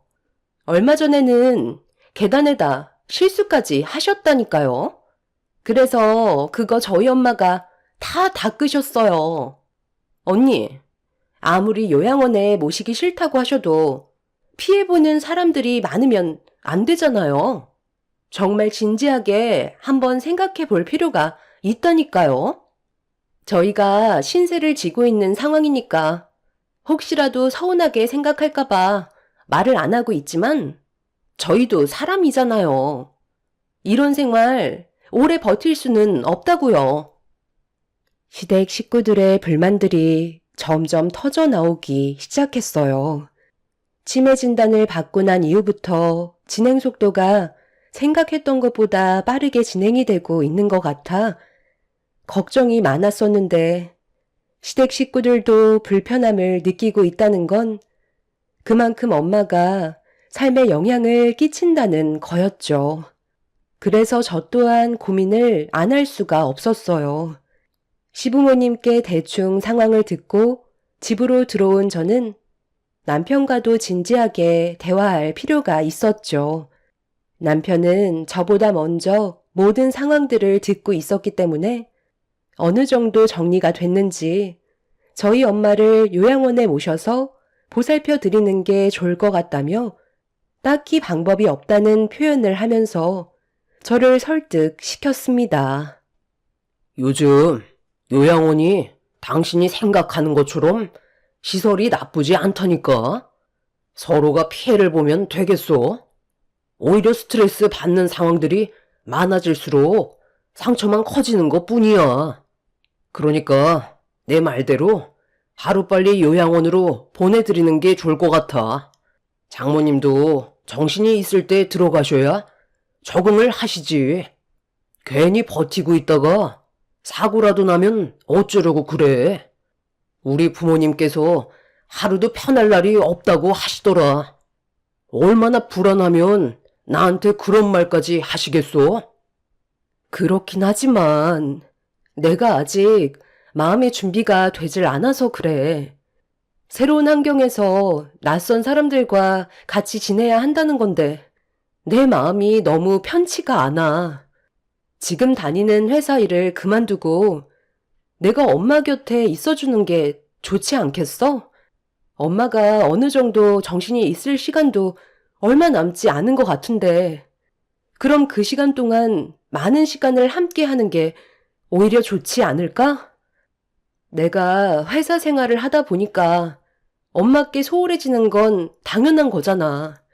그러니까 차라리 퇴사를 하고 엄마를 내가 직접 돌봐드리면 시부모님께서 크게 신경 쓰지 않아도 되잖아. 어차피 집도 분리되어 있으니 당신이 피해 볼 일도 없을 테니까 나는 이렇게 하는 게 좋을 것 같은데? 내 결정이 마음에 안 드는 거야? 당신 표정이 별로 좋지가 않네. 그런데 입장 바꿔서 생각을 해봐. 이게 말처럼 쉬운 결정은 아니잖아. 그렇긴 하지만 하루 이틀도 아니고 언제까지 버틸 수 있을 것 같은데. 처음이 힘든 거지. 어느 정도 시간 좀 지나면 그게 걱정될 만한 것도 없을 거라니까. 남편은 제가 회사를 그만두고 엄마를 직접 돌봐드리겠다는 걸 반대하고 있었어요. 남편과 시부모님께서 신경을 안 쓴다고 해도 손이 타는 건 어쩔 수 없는 거라고 피해를 받을 수밖에 없다며 자기 부모님한테 스트레스 받게 하는 일은 만들고 싶지 않다고 저희 엄마를 하루라도 빨리 요양원으로 보내길 바라길래 그런 남편의 모습이 너무 서운하게 다가왔었어요. 하루 이틀 산 것도 아니고 그동안 큰 트러블 없이 잘 지내오면서 항상 저를 먼저 생각해주던 남편이었는데 저희 엄마가 치매 판정을 받은 뒤부터 남편의 태도는 조금씩 바뀌고 있었어요. 그리고 제가 엄마를 요양원에 모시지 않겠다고 결정을 내리게 되자 시부모님께서도 저를 안 좋게 바라보셨고 엄마를 대하는 태도 또한 상당히 불편할 만큼 함부로 대하시는 행동들에 결국 시부모님이 저희 빌라에 사시는 동안 처음으로 안 좋은 대화가 오고 가고 말았습니다. 그때 제가 제일 크게 상처를 받았던 건 팔은 안으로 굽는다고 남편은 제 입장에서 조금도 이해해 주려 하지 않았다는 거였어요. 정말 너무들 하시네요. 제가 회사를 그만두고 어느 정도 마음 정리가 될 때까지만 저희 엄마 옆에 있어주고 싶다는 건데 이렇게까지 하실 필요는 없는 거잖아요. 아니 글쎄, 왜 손해보는 짓을 하냐는 거야. 하루 이틀도 아니고 언제까지 사돈 옆을 지키고 있을 건데? 너는 너만 생각하니? 애들은 어쩌고? 고생은 내 아들이 다 하게 되는 거잖아. 둘이서 맞벌이 하는 것도 부족한데 혼자 벌게 되면 생활이 가능할 것 같니? 왜 힘든 길을 선택하냐는 거야. 나는 절대로 반대할 거다. 그동안 모아뒀던 돈들도 있잖아요. 그리고 집에서 할 수 있는 일들을 찾으면 되는 거예요. 조금 덜 벌더라도 생활비 정도만 충당해도 충분하다고요. 오히려 제가 집에 있으면 애들 학교 보내는 것도 그렇고 재선에서 관리를 할 수 있으니까 이득되는 부분들이 더 많은데 이렇게까지 하시는 이유를 저는 잘 모르겠어요. 저를 조금도 이해해 주려 하시지 않잖아요. 일단 천천히 상황을 지켜보고 시간을 충분히 가진 다음 요양원에 모실지 결정하겠다는 건데 이게 지금 서로 얼굴까지 붉히면서 싸워야 될 상황인 거예요? 도대체 이러시는 목적이 뭐예요? 단순히 요양원에 안 모신다고 화내실 이유는 없으신 거잖아요. 아, 진짜? 당신은 눈치가 없는 거야? 우리 부모님께서 1층에서 살고 계시는데 얼마나 불편해 하시는지 알아? 장모님 혼자서 제일 넓은 3층에서 살고 계시잖아. 그래서 요양원에 보내드리면 그 자리를 우리 부모님이 생활할 수 있게 되는 거고 좀 더 삶의 여유가 생기는 건데 이렇게 눈치가 없어? 맨날 집이 좁다고 힘들어 하시는 거? 당신도 모르는 건 아니잖아. 이번 기회에 자연스럽게 요양원으로 보내드리면 서로가 좋은 건데 그게 그렇게 잘못된 거야? 제발 생각 좀 하자니까. 그럼 1층은 내가 생활하면 되는 거야? 오빠, 나 결혼하고 싶은 사람 있다고 했잖아. 1층을 신혼집으로 꾸미면 좋을 것 같은데? 그거 괜찮겠지? 그러니까 저희 엄마를 요양원에 모시려는 목적이 이런 거였어요? 아버님, 어머님께서 3층에서 살고 싶으셔서 계속해서 보채신 거예요? 지금 누구 덕에 따뜻한 집에서 사시는 건지 모르세요? 저희 엄마가 배려해 드리지 않았다면 길거리에서 사셨어야 했으면서 지금 상황을 고마워하시기는커녕 욕심을 부리시는 거예요? 아니 무슨 말을 또 그렇게 하니? 우리가 언제 고맙다고 안 했던 적 있어? 사돈이 건강이 안 좋아지셨으니까 겸사겸사 자연스럽게 우리가 3층에서 살겠다는 거잖니. 됐고요. 저는 그렇게 하고 싶지 않아요. 3층은 저희 부모님께서 그동안 살아오셨던 소중한 공간이라고요. 1층에서 사시는 게 뭐가 부족하다는 건데요. 방도 3개에 화장실도 2개면 충분한 거 아니에요? 아버님, 어머님이랑 아가씨까지 같이 사는데도 방이 하나 남잖아요. 이런 생각을 가지고 계실지 정말 몰랐네요. 당신이야말로 우리 부모님을 어떻게 생각하고 있었는데 1층에서 지내게 하시는 거 그동안 마음에 걸리지 않았다는 거야? 왔다 갔다 하는 사람들, 그리고 소음 문제가 얼마나 스트레스를 많이 받으셨는지 알아? 우리가 전부터 그랬던 것도 아니고 이런 상황이 생겼으니까 겸사겸사 조정을 좀 하자는 건데 이렇게까지 화를 낼 문제인 거냐고.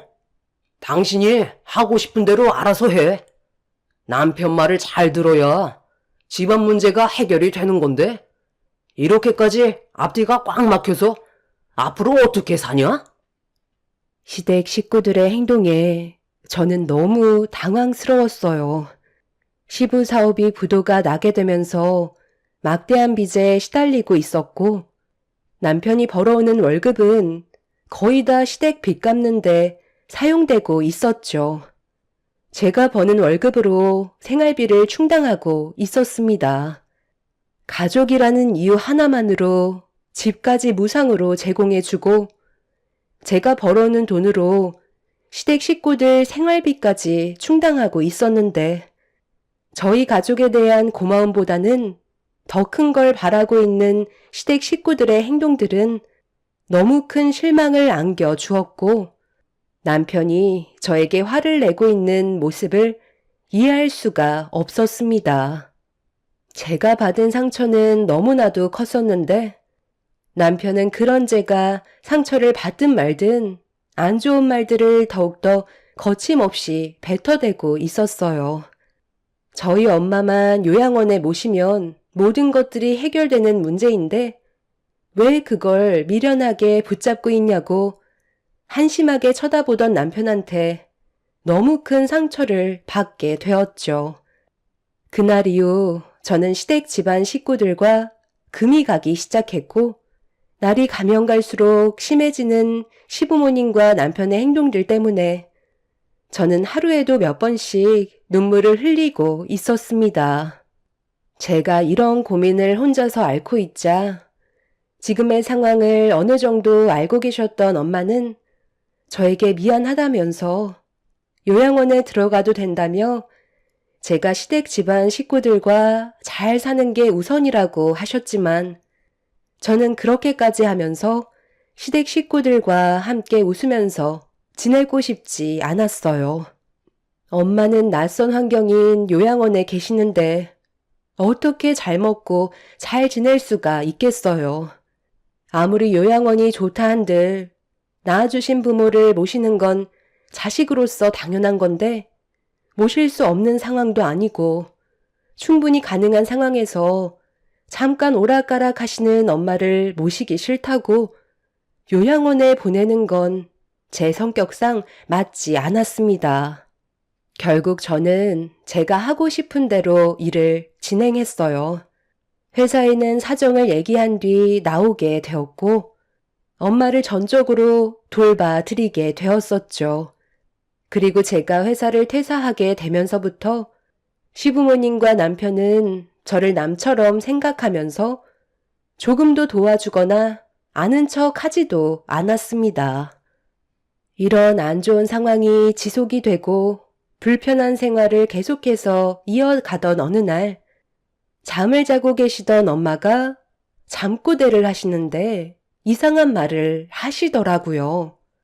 옆에서 같이 자고 있던 저는 잠에서 깨게 되었고 엄마는 나 이한숙 이달까지 전액 딸에게 변제한다고 알 수 없는 말과 함께 무서움에 떨고 계셨습니다.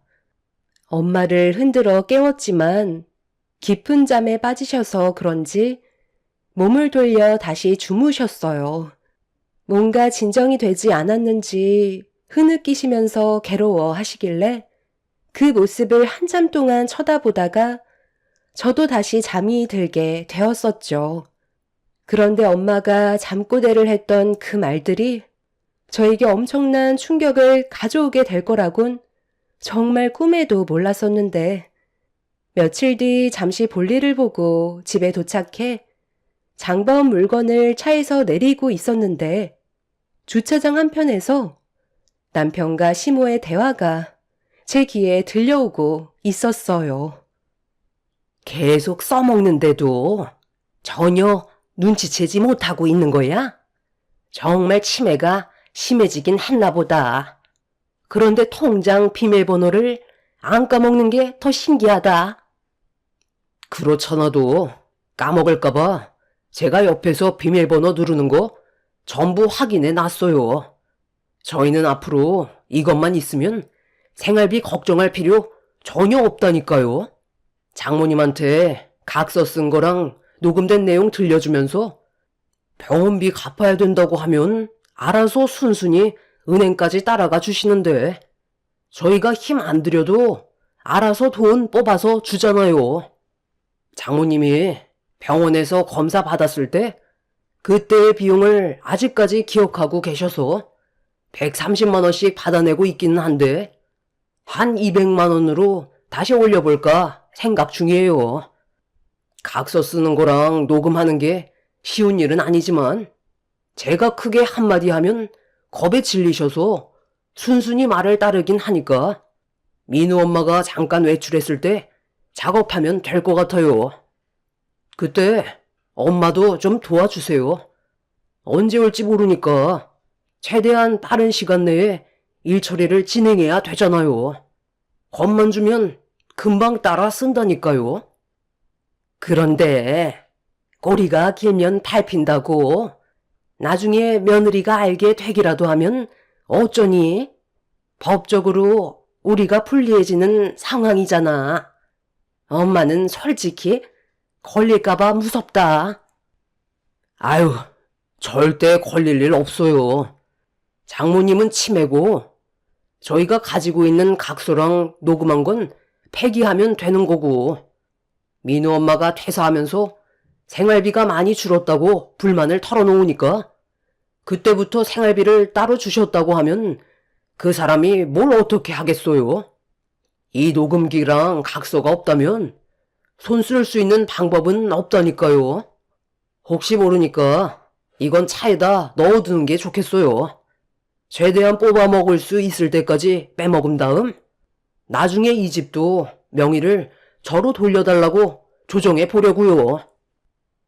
남편과 시모의 계획에 엄청난 충격을 받은 저는 온몸에 소름이 돋았고 그 자리에 털썩 주저앉아 버렸어요. 잠깐 다투긴 했었지만 시간이 지나면서 조금씩 관계 회복이 될 거라 믿고 있었는데 그건 제 착각이었을 뿐 시댁 식구들은 오히려 저희 엄마를 이용하고 있었다는 거에 경악을 하고 말았었죠. 시모와 남편이 계단으로 올라간 사이 저는 차에서 숨죽이고 있다가 어느 정도 거리를 두고 엄마 집으로 올라갔어요. 그리고 저는 엄마를 모시고 나온 뒤 은행에 들려 통장 안에 있던 돈들이 얼마나 빠져나갔는지 확인을 해보게 되었죠.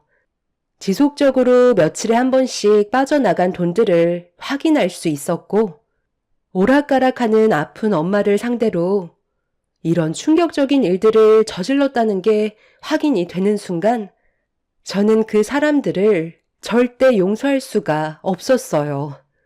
그렇게 집으로 들어간 저는 기회를 엿보고 있다가 남편과 시댁 식구들이 외출을 한 사이 집에 들어가 남편 차 보조키를 가지고 나왔고 새벽에 주차되어 있던 차 문을 열어 안에 있던 녹음기와 각서를 확보할 수가 있었어요. 집으로 돌아와 녹음기를 틀어 확인을 해보자 남편은 엄마를 무섭게 겁을 주면서 제가 힘들어하고 있다는 말로 상황을 이끌어 나간 뒤 남편이 하라는 대로 녹음을 하게 만들었어요. 저는 남편의 소름 끼치는 녹음된 내용을 들으면서 분노를 참지 못했었죠. 더 이상 그 사람들과 함께 살 수 없다는 걸 확실하게 알게 된 저는 시댁 식구들이 외출했을 때 3톤 트럭을 불러 1층에 있던 짐을 모조리 빼버렸습니다. 그리고 2층에서 저와 함께 살았던 남편의 짐 또한 같이 3톤 트럭에 실어 버렸어요. 그렇게 잠시 뒤 볼일을 마치고 돌아온 시댁 식구들은 저희 빌라 앞에 이삿짐 센터 트럭이 주차되어 있자 이상하게 쳐다보며 이를 쑤시고 있었어요. 저희 엄마를 이용해 갈취한 돈으로 고기를 먹고 온 듯 보였죠. 이게 무슨 일이냐? 누가 이사라도 오는 건가? 며느리가 사돈을 요양원에 보내려고 결정이라도 한 것 같은데? 아들, 너는 뭐 좀 알고 있는 게 없는 거야? 엄마, 이거 뭐예요? 우리 짐들이잖아요. 뭐야? 당신 지금 이게 무슨 짓이야? 왜 우리 부모님 짐들이랑 내 짐들을 이삿짐 차에 전부 다 실어놓은 거냐고? 몰라서 물어보는 거니?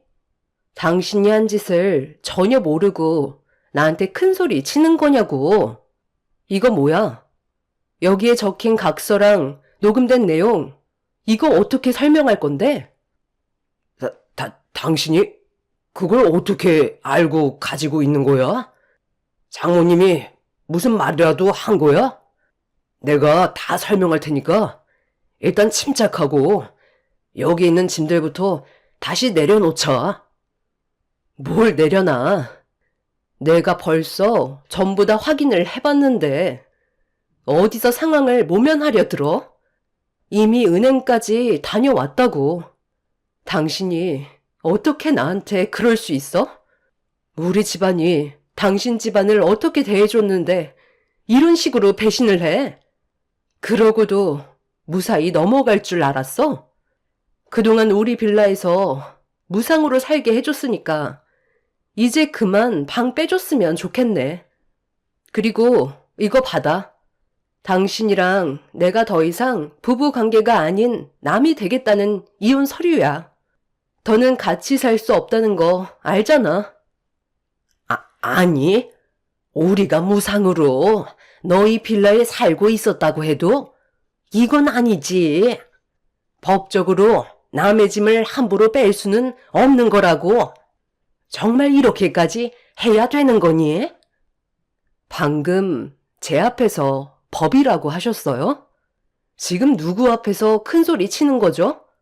제가 당신들 짐을 함부로 빼도 될 만큼 저희 엄마한테 엄청난 일을 저질러 놓고 지금 그런 말이 나와요?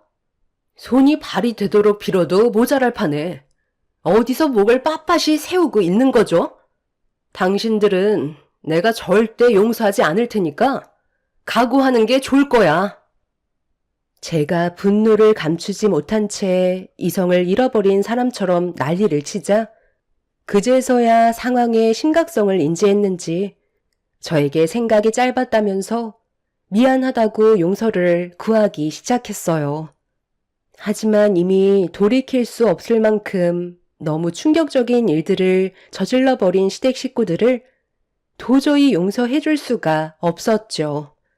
그렇게 그 사람들을 상대로 법적인 소송에 들어갔고 치매 엄마를 상대로 돈을 갈취한 정확한 증거물들을 제출하면서 그 사람들은 법적인 처벌을 받게 되었습니다.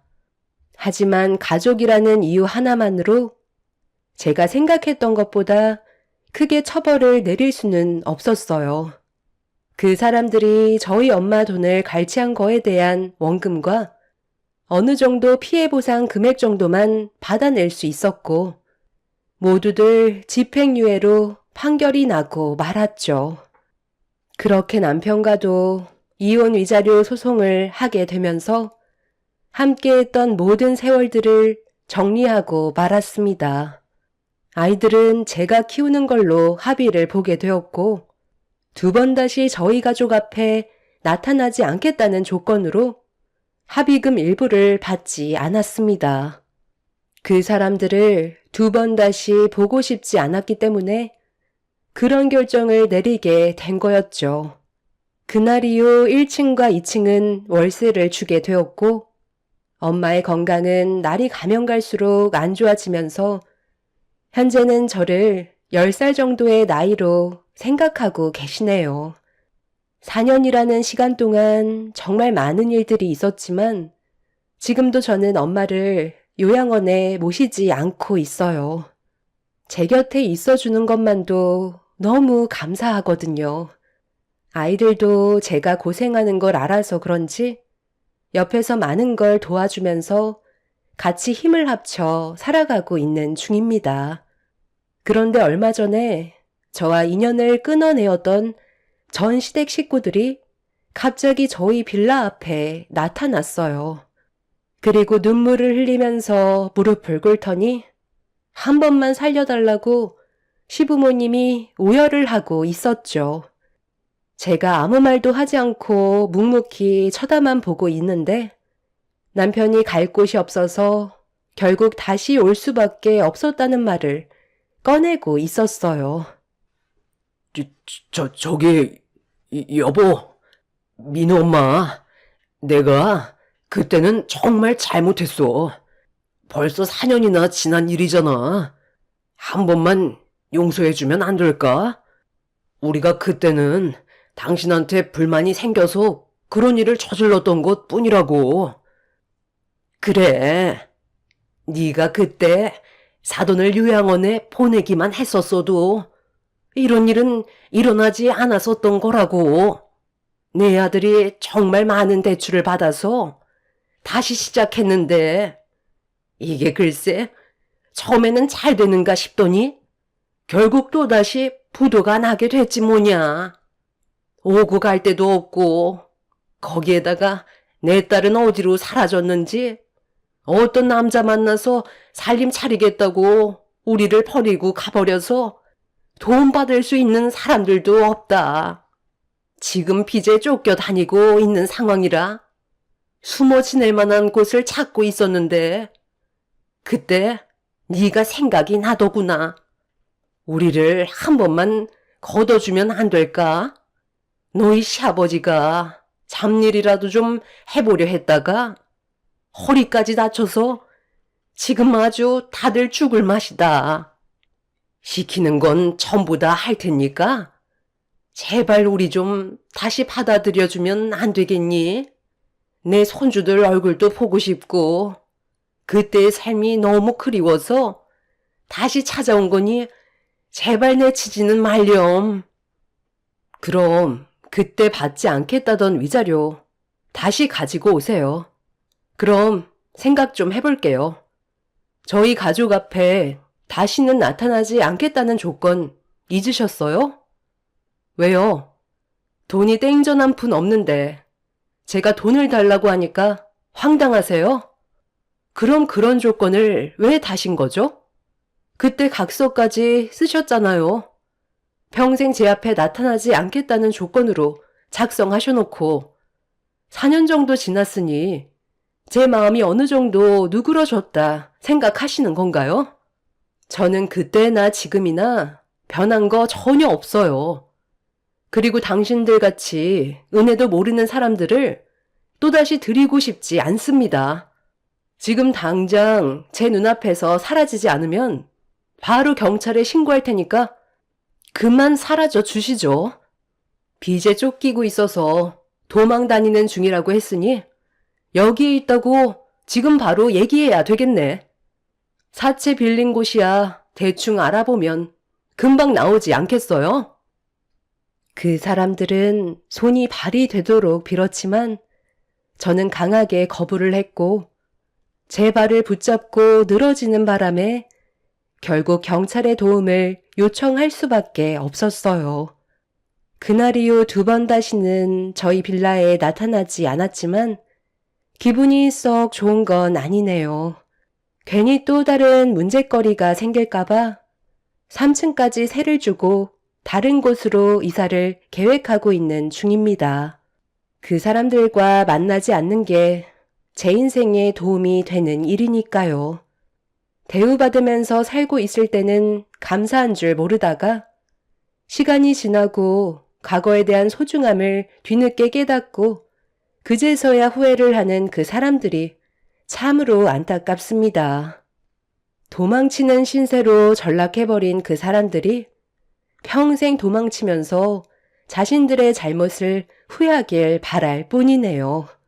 앞으로 저희 가족은 지금처럼 변함없이 행복한 삶을 살아갔으면 좋겠습니다. 제 사연 들어주신 분들 감사합니다. 안녕하세요. 48살 남양주에 사는 여자입니다.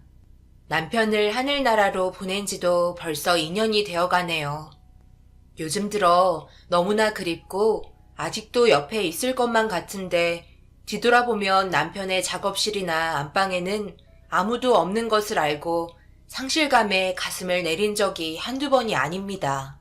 2년이란 세월 동안 다 잊었다고 생각하고 아무렇지 않게 살 수 있을 것만 같았는데 막상 영원히 혼자가 돼버린 게 실감이 안 나는 요즘이에요.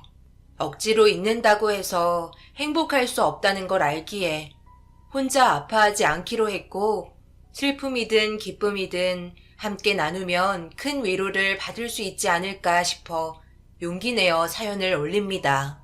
남편은 유리공예가였고 자신의 직업에 대해서 열정적인 사람이었습니다. 항상 소홀히 일을 하는 법이 없는 꼼꼼하고 성실한 사람이었어요. 다정하고 잘 웃는 사람은 아니었지만 자신의 일에 몰두하는 모습에 반해 대학 시절부터 짝사랑해왔고 제 고백으로 캠퍼스 커플에서 결혼으로 100년 가약을 하게 되었습니다. 남편이 얼마나 유리를 사랑하는지 알기 때문에 결혼 생활을 하면서 작업을 할 때는 매번 다가가는 게 조심스러웠어요. 친구들은 부부 같지 않다면서 핀잔을 주기도 했지만 남편의 일을 존경하기 때문에 희생을 감수했죠. 남편이 유리에 푹 빠져 있는 모습이 좋았기 때문에 문제될 게 없었습니다. 남편이 주로 하는 작업은 실생활에서 유리로 만든 생활용품도 많지만 주로 전시를 하거나 고난이도의 작업을 하면서 유리 공예 작품을 선보이는 일을 주로 해왔어요. 그리고 마지막 종점은 유리 공예를 널리 알리고 싶어 했고 학생들을 가리키는 꿈을 목표로 삼고 달려왔습니다. 그런 남편이 너무나 자랑스러웠고 남편에게 힘을 주는 사람은 저뿐만이 아니었어요. 시모도 큰 역할을 해주셨는데 점점 결혼 생활을 하면서 남편을 옥죄어 오는 것 같은 시모의 행동이 늘 못마땅했어요. 그러다 결국 시모의 행동이 도가 지나쳤고 바보같이 당하는 남편을 보고 있자니 너무 답답해서 그만 시모에게 결혼 생활 처음으로 대들고 말았습니다. 어디서 나온 용기였는지 지금 생각해도 제 자신에게 놀라웠어요. 어머니, 정말 해도 너무하신 거 아니에요? 이 사람 작품 끝난 지 일주일도 안 됐어요. 그런데 다음 작업을 하라니요. 잠도 못 자고 매일 뜨거운 불 앞에 서 있는 게 불쌍하지도 않으세요? 참다 이렇게는 못해요. 집에도 못 들어오고 매일 작업실에서 사는 게 사람 사는 거냐고요. 당신은 왜 바보같이 맨날 어머님이 하라는 대로 하는 거야? 나 속 터져 죽는 꼴 보고 싶어서 그래? 당신도 힘든데 아무 말도 안 하고 있으니까 어머니가 모르시는 거잖아. 시애미 앞에서 못하는 말이 없네. 지금 이게 무슨 말버릇이니? 내가 나 잘 되자고 이러는 줄 알아? 물 들어올 때 노저으라고. 작품 잘 팔릴 때 많이 해놓자는데 그게 그렇게 꼴 보기 싫으니? 내 아들이 번 돈으로 잘 먹고 잘 살게 해주겠다는데 뭐가 그렇게 불만이야? 너 그동안 아주 나를 못마땅하게 여겼겠구나. 매일 너네 집에 와서 네 남편 일만 시키니 얼마나 미웠겠니? 아이고 아주 지극정성 났네. 하물며 너도 이렇게 민찬이를 아끼는데 엄마인 난 너보다 해도 더하지 않겠니? 이게 다 민찬이를 위해서 그런 거다. 그러니 넌 조용히 있어. 나서지 말고 이 일에 신경 쓰지 마라. 어떻게 신경을 안 쓸 수 있어요? 어머님은 지금 이 사람이 힘들어하고 있는 거 안 보이세요? 당장 휴식이 필요하다고요. 이렇게까지 유리 작업에 목 매달지 않아도 저희 먹고 사는데 지장 없잖아요. 시모는 완강했고 남편을 조금만 쉬게 해달라는 제 의견을 받아줄 마음이 없으셨어요. 호텔 성수기 일때는 남편에게 주문이 많이 밀려왔고 남편은 전시만 하던 사람이었는데 어느새 예술작품보다는 돈벌이 수단으로 전략해버린 예술가 같았어요. 하지만 그런 줄 알면서도 남편은 시모에게 반항 한 번 하지 못했고 그저 묵묵히 유리만 만들었습니다. 답답하고 미칠 노릇은 제 몫이었고 결국 남편은 탈수 증상으로 쓰러지고 응급실에 실려가고 말았어요. 정말 이건 아닌 것 같았고 도저히 이렇게 남편을 둘 수 없어서 시모에게 남편을 놓아달라고 애걸복걸 하였습니다. 어머님, 도저히 안 되겠어요. 이 사람 쉬어야 해요. 대학 때 졸업작품 한다고 딱 한 번 응급실 간 적 있었는데 그때는 젊기라도 했죠. 지금은 건강도 챙기면서 일해야 하는 나이인데 얼마나 불 앞에 있었으면 탈수 증상까지 오겠어요.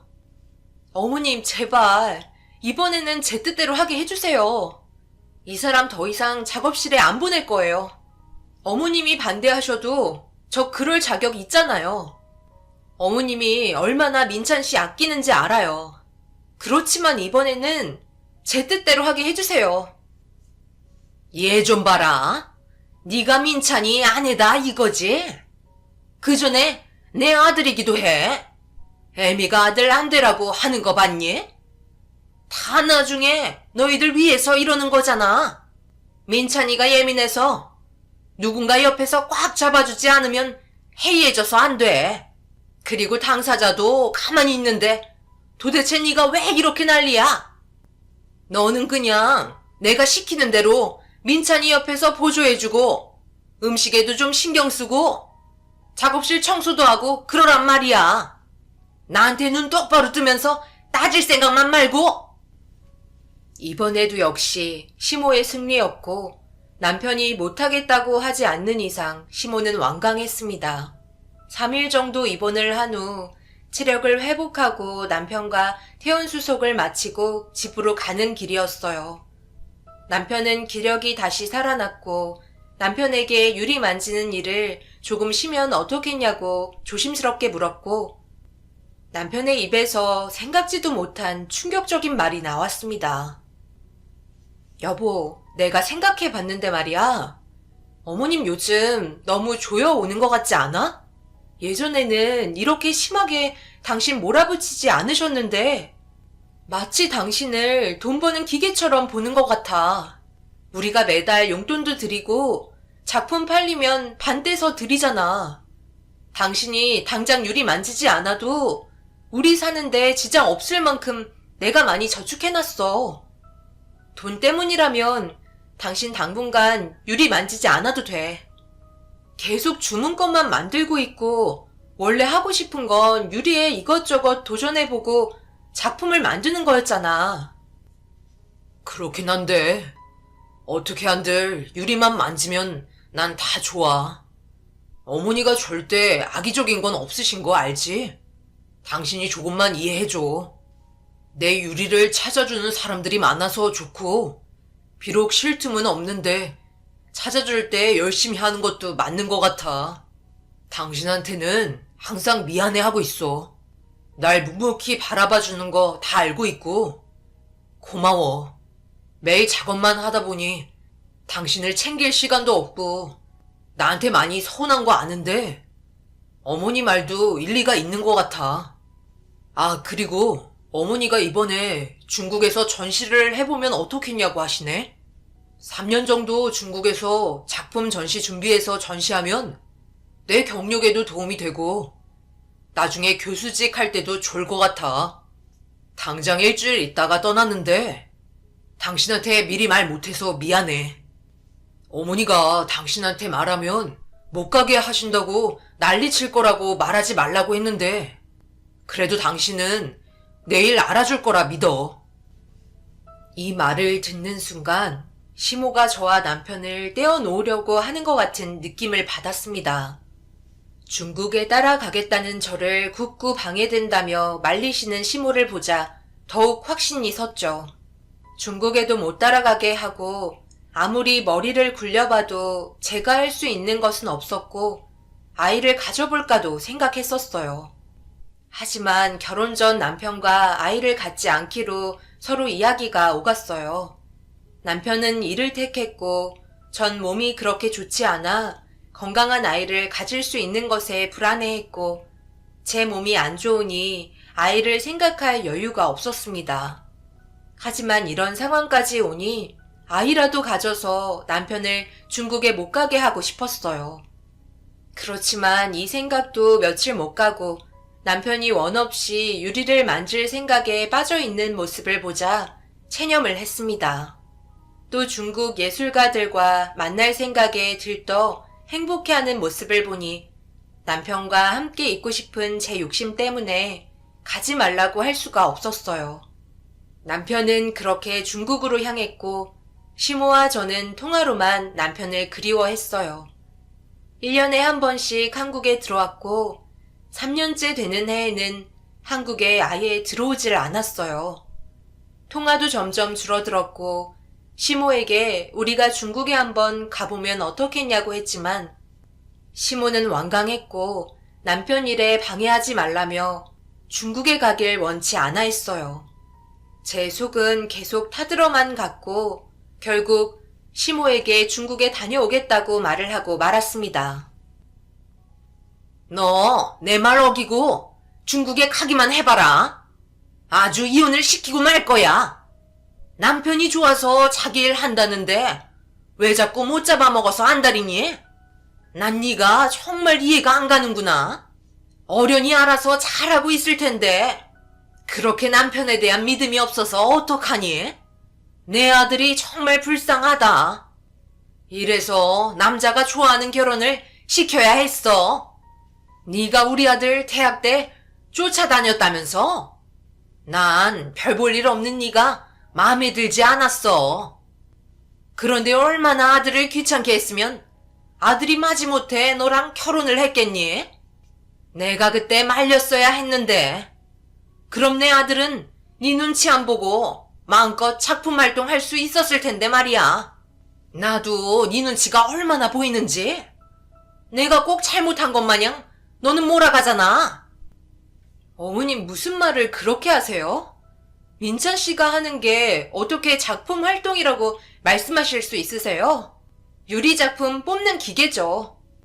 그나마 이번에 중국 전시회가 민찬 씨가 좋은 경력이 될 거라 저도 어머님께 감사해요. 그렇지만 중국에 못 가게 하는 건 이해가 안 돼요. 어머니도 민찬 씨가 걱정되시잖아요. 그러지 말고 저랑 일주일만이라도 다녀와요. 가서 맛있는 것도 해 먹이고 쉬게 하자고요. 벌써 3년이 다 돼가는데 연락도 뜸하고 어디 아픈 데는 없는지 걱정이 돼서 잠도 잘 안 와요. 전화라도 많이 해주면 좋은데 바쁜지 전화도 없어요. 그렇게 연락이 안 되는 이유를 모르겠니? 우리 아들이 바쁘다는 거잖아. 그만큼 일에 몰두하고 있다는 증거이고 걱정하지 말고 내가 아는 사람이 민찬이 아주 잘 있다더라. 이제 한국에 올 날도 얼마 안 남았으니까 조금만 더 참아. 아무튼 아들 괴롭히면 내가 다 가만 안 둘 거니까 알아두고. 이런 게 바로 내조라는 거다. 시모는 내조를 운운하면서 남편의 일에 방해 말라며 딱 잡아댔고 우리가 중국에 찾아가는 것은 안 된다면서 예술하는 사람 시간 뺏지 말자고 하시고 결국 나중에는 전화도 못하게 하셨어요. 3년을 어떻게 보냈는지 그래도 시간은 흘렀고 남편과 만날 날이 와서 공항으로 갔습니다. 드디어 함께 할 수 있다는 생각에 기분이 들떴고 시모와 함께 공항으로 가는 길이 멀게만 느껴졌어요. 그렇게 보고 싶었던 남편의 얼굴을 봤는데 3년 만에 본 남편을 못 알아보고 말았습니다. 민찬아, 오느라 고생 많았다. 아무리 가까운 나라라도 음식도 안 맞고 환경도 안 좋았을 텐데 얼마나 고생했어 그래. 그동안 여기서 네 소식 들으면서 엄마는 매일 기도했어. 너 하나 잘 되라고 말이야. 우리 아들 고생 많았어. 한번 안아나 보자. 당신 왜 이렇게 말랐어? 음식이 입에 안 맞았던 거야? 완전 딴 사람이 돼서 온 것 같아. 내가 알던 민찬 씨 맞아? 넌 도대체 뭐가 그렇게 매사에 불만이니? 이래서 여자는 집에만 있으면 안 되는 거라니까. 남편이 힘들게 중국에서 돈 벌어 왔는데 하는 소리라고는 3년 만에 만난 남편한테 남편이 맞냐니? 그게 할 소리니? 오늘 우리 배 터지게 맛있는 거 먹자. 아들, 뭐 먹고 싶은 거 없어? 이 엄마가 다 사줄게. 넌 민찬이 짐 갖고 와야지. 두 사람 또 다투는 거예요? 이제 그만 좀 하세요. 어머니, 짐은 제가 들게요. 이제 이 사람한테 뭐라 하지 마세요. 제 걱정한다고 힘들었을 텐데. 여보, 미안해. 그리고 제가 두 사람 위해서 선물 사왔어요. 마음에 드셨으면 좋겠네요.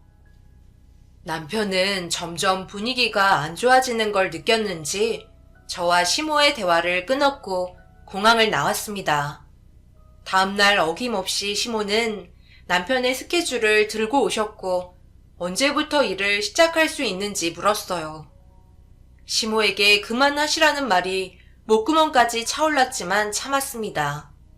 남편이 좋다는데 저도 언제까지 반대만 할 수 없는 일이고 더 이상 시모와 다투고 싶지 않았어요. 매번 시모와 다투는 모습을 보이니 남편이 중간에서 많이 힘들어 하더라고요. 그래서 이번에는 제가 한 발 뒤로 물러나서 남편을 지지해 주기로 했습니다. 그런데 남편의 입에서 뜻밖의 말이 나왔어요. 처음 보는 남편의 행동에 너무 놀랐고 배신감에 시모를 당장 집에서 나가라고 했어요. 이번에 중국에서 네 작품들이 반응이 좋았잖니? 그래서 내 전화가 얼마나 불통이 났는지 몰라. 이참에 천신은 돈이 안 드니까 조금 미뤄두고 네 작품을 상품화 해보는 건 어떠니? 흔한 유리잔 같은 거 말고 돈이 되는 것들로 만들어보란 말이야. 교수야, 돈 벌어놓고 해도 되는 거니까. 아직 젊은데 열심히 벌어야 노후에 편하게 산다. 어머니, 그래도 약속하신 게 있는데 이렇게 갑자기 말을 바꾸시면 어떡해요? 중국에 다녀오면 이 사람 교수하게 시간 주신다고 했잖아요. 교수 임용되는 게 말처럼 쉬운 게 아니라는 거 아시면서 작업할 시간이 어디 있어요? 이 사람 말이 맞아요. 당분간 유리 만지는 일은 안 할 겁니다. 통화로 이미 끝난 일인데 왜 또 일을 크게 만드세요? 이번에 분명히 어머니께 제 의사 밝혔어요. 당분간 유리 작업 안 하겠다고 말씀드렸고 중국에서 정말 쉬지 않고 일만 했는데 제가 너무 늦게 깨달았어요. 이렇게 사는 건 사람 사는 짓이 못 돼요. 이제 유리 안 만지고 그동안 아내한테 못 해줬던 거 하면서 쉬고 싶어요. 그리고 어머니도 이제 저 그만 바라보시고 어머니 취미라도 만들어 보세요. 항상 저에게만 관심이 가져 있으니 어머니가 좋아하시는 일도 못하시고 계시잖아요. 용돈 넉넉히 드릴 테니까 친구분들하고 여행도 다니시고요. 이제 작품 파는 일 그만하세요. 이번 일로 어머니한테 솔직히 너무 실망했습니다. 전 더 이상 어머니랑 할 얘기 없어요. 너무 지쳤고 유리가 싫기까지 해요. 몸도 많이 안 좋아져서 더는 못 만든다고요. 너밖에 안 보며 60평생을 살아왔는데 네가 나한테 어떻게 그러니? 작품 파는 걸 그만하라고? 이 엄마 덕에 작품값도 오르고 재주 없는 널 이렇게까지 키워놨는데 어떻게 그런 말을 할 수 있니? 우리 아들 생각에서 나오는 게 아닌 거 알아. 도대체 내 아들한테 어떤 입에 발린 소리를 했길래 민찬이가 하루아침에 사람이 이렇게 달라질 수가 있어? 중국 전시회는 내가 미안하다 했는데 그것 때문에 이렇게 마음이 편한 건 아닐 테고. 너, 내 아들한테 무슨 짓을 한 거야? 약이라도 먹였니? 니들이 나 때문에 호강하면서 사는데 이런 식으로 나오면 안 되지. 무조건 유리는 만져야 한다. 쓰러지는 한이 있어도 무조건 만들어. 이렇게 갑자기 작업을 안 한다고 하면 엄마 입장이 어떻게 되겠어? 네 작품 단골도 많이 생겼고 엄마가 앞으로 큰 계획이 있는데 안 하게 되면 그게 차질이 생기잖니. 아내는 아무것도 몰라요. 그냥 제가 더 이상 유리를 만지고 싶지 않다고요. 엄마 꼭두각 시집도 못하겠고 중국에서 이용만 당하고 온 거잖아요. 전시회는커녕 아내랑 같이 있지 못하게 하려고 보내고 계속 돈만 되는 주문만 받아와서는 일만 시켰잖아요. 중국 예술가요? 가서 공부도 하고 오고 좋을 거라고요? 그 덕에 전 시력도 점점 잃어가고 있어요. 작업 환경은 얼마나 열악한지. 그나마 아내와 어머니가 있는 한국에서 작업하는 게 훨씬 좋았어요. 전 유리를 만지면서 행복했고 예술을 하는 사람이었다고요. 그런데 어떻게 이렇게 됐는지. 어머니, 이제 그만하세요. 이렇게 하고 싶은 일 마음껏 하게 해주신 것도 어머니 역할이 크시다는 거 알아요. 그래서 묵묵히 어머니 말 들으면서 해드리는 게 효도하는 거라고 생각하고 한 건데 이런 건 저와 어머니와 아내의 사이만 더 틀어지는 것밖에 안 되고 있어요. 이제는 정말 참을 만큼 참았고 아내 말처럼 다시는 유리 만드는 기계는 안 될 거예요. 지금 내가 잘못 들은 거니? 너 내 아들 민찬이 맞아? 내가 중국 일은 미안하다잖아. 그 사람들이 널 그렇게 일만 시키는 줄 몰랐어. 네 작품을 최고로 쳐서 팔아준다는 말에 엄마가 속았나 봐. 작업을 아예 손 떼지는 말고 조금 쉬었다 다시 하자. 엄마가 이제 많이 안 받아오고 제일 비싼 것들만 주문 받아올게. 네 재능이 너무 아깝잖니? 어머니, 이 사람을 중국으로 보낸 게 돈 때문이었어요? 정말 너무하시는 거 아니에요? 어머니의 욕심 때문에 결국 이렇게 끝나겠네요. 저보고 절대 중국에 가지 말라더니 이런 거였어요. 정말 해도 너무하세요. 이 사람 그렇게 힘들어한다고 제가 말했잖아요. 결국 이런 상황까지 오게 만들어야 속이 시원하시나 봐요. 죄송하지만 당분간은 저희들 힘으로 살아볼 테니 어머님은 신경 쓰지 않으셔도 돼요. 더 이상 집에 오시지 않아도 될 것 같아요. 밤도 늦었으니 이제 그만 나가주세요. 남편은 정말 유리에 더 이상 손을 안 댔고 저와 많은 시간을 함께 했습니다. 하지만 그렇게 좋아하는 유리에 눈길 한 번도 안 주는 남편이 불안했어요. 사람이 갑자기 변하면 이상하다는데 남편이 딱 그런 느낌이었습니다. 가끔 시모가 찾아와 남편을 설득해봐도 오히려 시모에게 불같이 화를 내며 유리에 대해서 말을 꺼내지 못하게 했고 살면서 어머니 말씀을 단 한 번도 어긴 적이 없던 남편이었기에 이번 일은 저나 어머님에게 큰 충격으로 다가왔어요. 어머님은 매일 전전긍긍 되셨지만 솔직히 불안하면서도 지금이 너무나 좋았습니다. 남편은 새로운 취미로 낚시를 시작했고 유리를 만져서 안 좋아졌던 몸을 돌보기로 했고 함께 운동을 다니며 많은 대화를 하면서 지냈어요. 남편과 함께하는 시간이 즐거웠고 시간이 많아지면서 여유가 생기니 남편이 아이를 원하게 됐어요. 서로 늦은 나이인 걸 알고 몸 상태도 좋지 않아서 걱정이 많이 됐습니다. 그래도 남편이 용기를 주는 바람에 함께 병원을 다녀보자는 말을 했어요. 그렇게 아이 계획을 하고 있는데 남편에게 유리를 만질 일이 뜸해질 즈음 지방에서 대학 선배 전화가 걸려왔어요. 선배는 남편에게 지방 행사에 기증해 줄 수 있는 유리 작품을 요청했고 남편은 흔쾌히 선배가 하는 행사에 자신의 작품을 기증했습니다.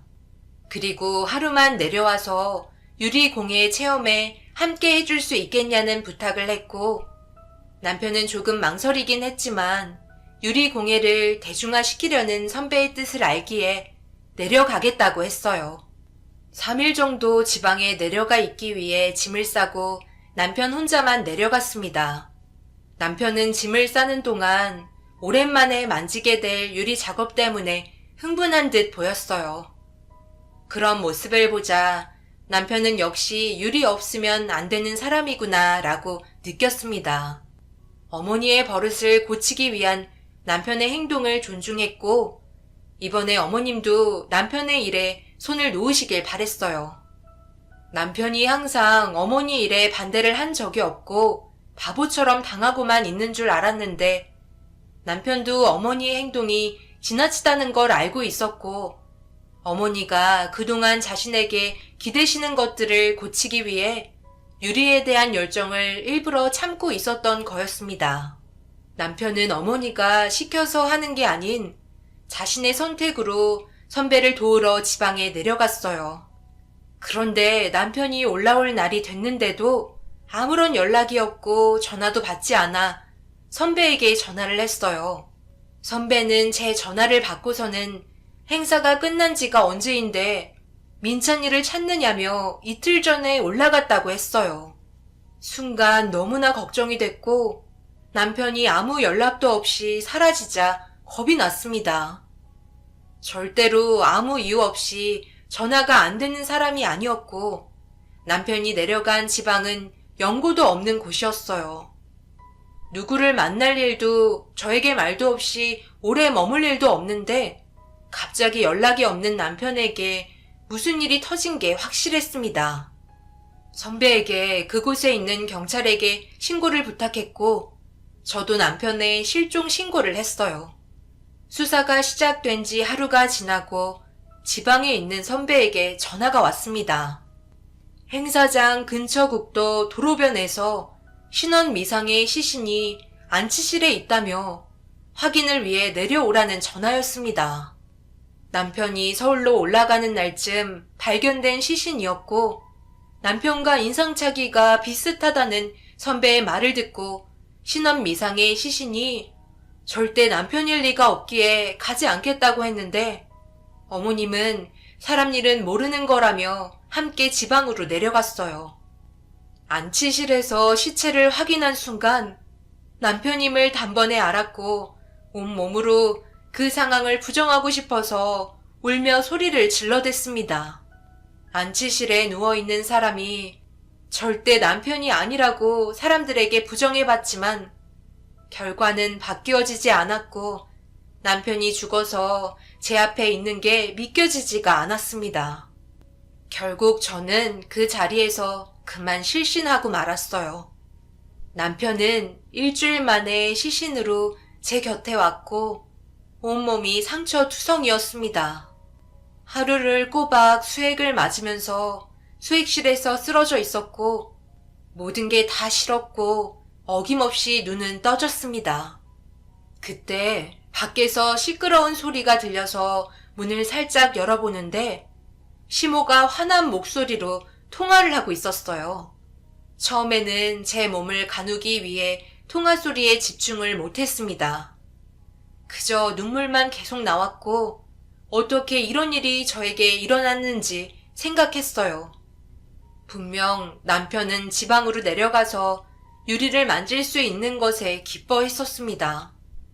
자꾸 짐을 싸던 남편의 마지막 모습이 머릿속에서 떠나질 않았는데 일주일 만에 남편이 제 곁에 없다니요. 당장이라도 전화하면 잘 있다고 말하는 목소리가 나올 것만 같았습니다. 남편이 너무 보고 싶은 마음이 생기자 도저히 수액실에 있을 수 없어서 바늘을 빼고 나가려는데 시모의 통화가 계속 들리는 거였습니다. 어떤 통화길래 그렇게 오래 하는지 수액실 문을 조금 열고 통화의 내용을 들었습니다. 그런데 시모가 하는 말을 믿을 수가 없었어요. 통화가 길어질수록 눈물이 하염없이 나왔고 당장 달려가 전화를 끊고 싶었지만 핸드폰에 녹음을 켜고 이를 악물고 시모의 목소리를 녹음했습니다. 절대 시모를 용서할 수가 없었어요. 내 잘못 아니잖아요. 당신들이 이를 이 지경으로 만든 건데 나한테 다 뒤집어 씌우지 말아요. 어떻게 했길래 애가 죽어서 내 앞에 오냐고요. 내가 그냥 살짝 헛만 주고 입원할 정도로만 하자고 했잖아요. 이제 돈도 뭐고 다 끝났어요. 우리 아들이 없으면 어디서 물건을 가져와요? 남은 것만이라도 보낼 테니까 최고로 비싸게 팔아줘요. 중국에서 우리 아들 물건이 인기가 제일 좋다면서요. 당신들이 이렇게 하면 겁먹어서 엄마 말 듣는다고 그랬으니까 책임져요. 그러게 왜 더 이상 유리를 안 만진다고 해서 이 사단이 나게 해? 버릇 좀 고쳐보려고 그런 건데 이렇게 돼서 오면 어떻게 하라고 그러는 건지. 이제 진짜 영영 아들이 만든 작품은 없게 됐잖아요. 입원 좀 시켜서 어떻게든 구워 삶아 다시 유리 만지게 하려고 했는데 일이 다 틀어졌어요. 아들 사진을 찍으라고요? 아들이 죽었으니 작품값이 더 올라간다는 거예요? 그럼 정말 비싼 가격에 팔아줄 수 있어요? 아들 마지막 가는 모습만 찍으면 되는 거면 할 수 있죠. 당연히 찍어서 보낼게요. 이제 아들 작품 팔면서 돈 버는 건 끝났는데 사진이라도 찍어서 큰돈 만지고 끝내야죠. 꼭 비싸게 팔아주셔야 합니다. 떨리는 손으로 녹음을 마치고 선배에게 전화를 걸었어요. 도움을 받을 수 있는 사람이 선배밖에 생각나지 않았고 선배에게 당장 남편이 있는 안치실로 보안요원을 불러달라고 했습니다. 선배는 무슨 일이냐며 물었지만 지금은 시모를 막는 일이 먼저였기 때문에 긴 사정은 이야기 못한다고 했어요.